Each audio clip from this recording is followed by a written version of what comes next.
Today, we're going to be sharing with you the best definition that I have heard of what is emotional abuse. I'm Karen McMullen. Welcome to my channel.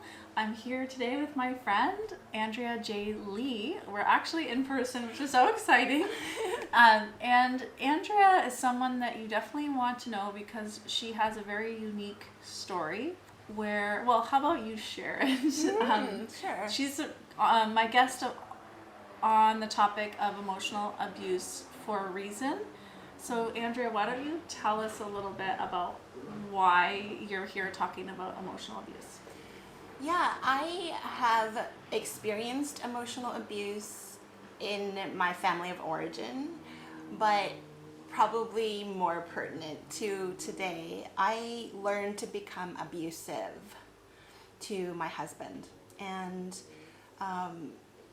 that was a really awful, horrible time when I really didn't understand my own behavior and I became compelled to figure out how to stop.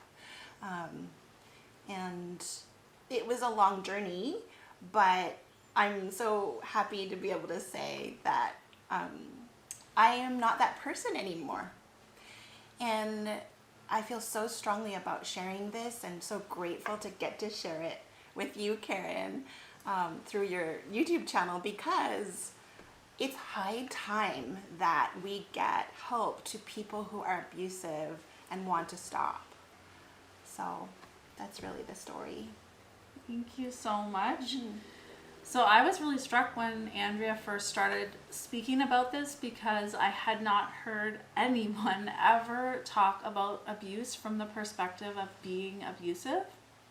And as I started to learn about it, I began to realize that I was being harmful in my relationships. And so, this is the definition that Andrea shared with me of emotional abuse that I really would love to share with you today. So why don't you share your definition, Andrea? Sure. It's interesting because there are so many definitions and there's so many ways you can think about it, and they're all okay, they're useful. But what I have found the most useful is actually a question. When you think about what you're doing when you're being abusive, ask the question, am I being helpful to my relationship or am I harming my relationship? And if you are not helping your relationship, then you're harming your relationship, then that is my definition of emotional abuse. In a way, it doesn't really even matter what specifically you're doing, because I know a lot of people wonder, it's like, well, I just raised my voice a little bit one time, or I, called that person a name a couple times. Is that emotional abuse? Well, does it really matter if you have harmed the relationship? Isn't that enough that you have harmed the relationship? And is that good enough for you to stop? That's the most important question, I think.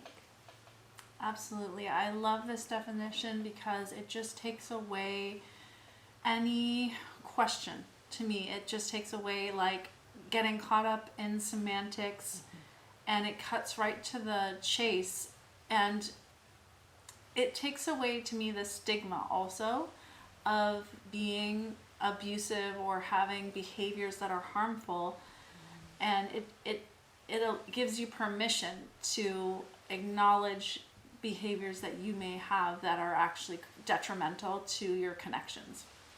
And that was a light bulb moment for me in my relationship that I was in at the time, where I noticed I was saying something, and it wasn't so much what I said that was so bad, but the underlying intention and energy was to harm. There was something in me that wanted to hurt the other person. And when I realized that, I started to take a long look inside, because I was wondering, what is it in me that's wanting to hurt someone that I supposedly love? And that led me on a journey of healing my own abusiveness, so that I could become someone like Andrea. Something she said that really struck me was she said that she trusts herself not to say something hurtful in her relationship or not to do something harmful. And that kind of shocked me. I was like, wow, that's even a possibility. Because I know for me, before, when that harming kind of intention was unchecked, there would come moments in my connections where I would feel out of control, where I would feel like there was some upwelling of anger or that I couldn't control. So to hear someone say that they just absolutely had a handle on that they would not be harmful, it opened me up to a new possibility. To me, emotional abuse exists on a spectrum. It can even look like showing up as superior and always thinking that the way you do things is right. I know that I've been on the receiving end of that behavior in an intimate setting and ended up beginning to really question myself. And after some months of living in that setting, my self-esteem went down because that other person was constantly right, was constantly better, was constantly asserting their viewpoint as the way. So I began to really think that the way I am is wrong. So I feel so much greater of a definition of emotional abuse than maybe we've been allowing. And that's why I love this definition so much, because it just opens us up to looking at our own ways of being harmful in relationship. Mm-hmm. Yeah, I remember a wake-up call moment for me so vividly was when my husband actually flinched when I started to talk. Like, I wanted to say something, and obviously he was so used to mean things coming out of my mouth, belittling, criticism, judgment, everything unkind, and so when I saw that, there was something about it that really slipped under my skin. And I realized that I had become that person. The person actually who my dad was to me. I was just, I couldn't hold myself still enough around my dad so that I wouldn't trigger his verbal abuse and psychological abuse. So I had learned that behavior and I was enacting it on my husband. And so it can be exactly like you say, on a spectrum of occasionally, lightly, to just a horrible, like, dungeon-like atmosphere of people around you cowering, honestly, when you're around, and breathing a giant sigh of relief when you're gone, or anywhere in between. So that's really the slippery nature of this problem, and I think partially why society finds it so hard to support people who are trying to stop, because it is a little bit unwieldy. But if we simplify and go to, are you harming your relationship? Yes. Would you like to stop harming your relationship? Yes. Great. Let's get to work then, Yeah. Absolutely. Yeah. So Andrea and I have collaborated and created a mini course called We Can Stop Being Abusive.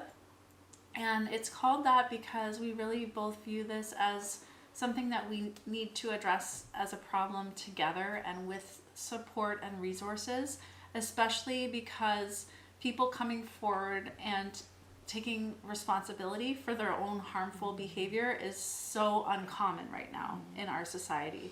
We all the time hear about resources for victims of abuse, but for every single victim of abuse that exists, there's also an abuser, and we don't see many resources out there for people who have recognized they have abusive behaviors and that actually genuinely want to change. And we both really believe that you can change because both of us changed. Yes. Yeah, it's true. Yeah, you really can, actually. It's a great point, and you see us being a little lighthearted about it because you know what? There's a lot of joy.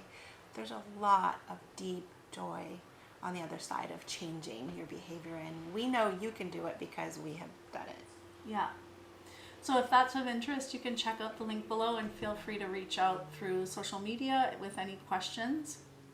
And we'll be doing another few videos on this topic, all in the Stop Emotional Abuse playlist on my channel here. So there's a building of resources that are on this channel for people who are recognizing that they have abusive behaviors. So thank you so much for watching. Anything you want to say to complete this video, Andrea?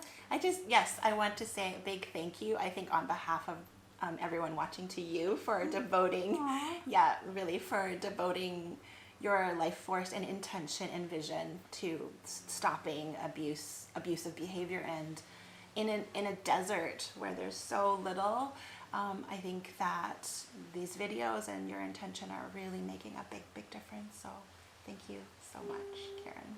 You're so welcome. It's such a pleasure. And please comment, subscribe, like, all the things. And I'll see you again in the next video. Thank you. Bye.